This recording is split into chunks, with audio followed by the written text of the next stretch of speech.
பேர் இயக்கத்துடைய கொடி கன்னியாகுமரியிலிருந்து காஷ்மீர் வரை பறந்து விரிந்து எல்லா கிராமங்களிலும் பறக்கும்.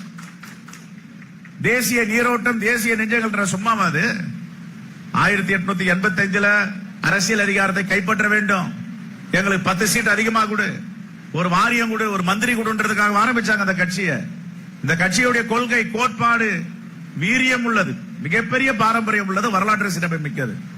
எந்தவித எதிர்பார்ப்பும் இல்லாமல் ஜெனரல் டயர் சுதந்திர போராட்டத்தில் சுட வரும்பொழுது சுடுறா அப்படின்ட்டு நெஞ்சை பிளந்து காமிச்சாங்கல, அவர்கள் உருவாக்கிய பேரியக்கம் இது. இந்த பேரியக்கம் முதல் சுதந்திர போர்ல உலகத்திலேயே தற்கொலை படைகள் எல்லாம் பார்த்துட்டு போனாம, தற்கொலையை படையாக மாறிய லதா வகேரா என்ற பெண்கள் இருந்த இயக்கம் இந்த இயக்கம்.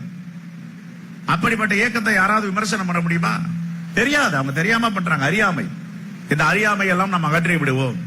நம்முடைய நோக்கம், நம்முடைய பார்வை நீண்ட நெடிய பார்வை, நம்முடைய நோக்கம் மிகப்பெரிய நோக்கம்.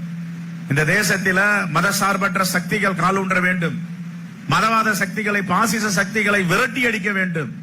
அதற்கான முயற்சியில் நாம் இறங்கி இருக்கும் பொழுது சிறு சிறு சலசலப்புகள்லாம் நாம் ஆளாகி விடக்கூடாது, முக்கியத்துவம் கொடுத்து விடக்கூடாது என்றுதான் என்னுடைய தாய்மொழியான வேண்டுகோள். 2 நாளா என்கிட்ட கூட நிறைய பேர் போன்ல பேசுவாங்க, நாங்க போராட்டம் பண்ண போறோம், ஆர்ப்பாட்டம் பண்ண போறோம், அனுமதி கொடுங்க. அதெல்லாம் ஒன்னும் செய்யாதீங்கன்றது. ஒரு அறியாமையில் ஒருவர் பேசுகிறார், அவரே மாறிடுவார்.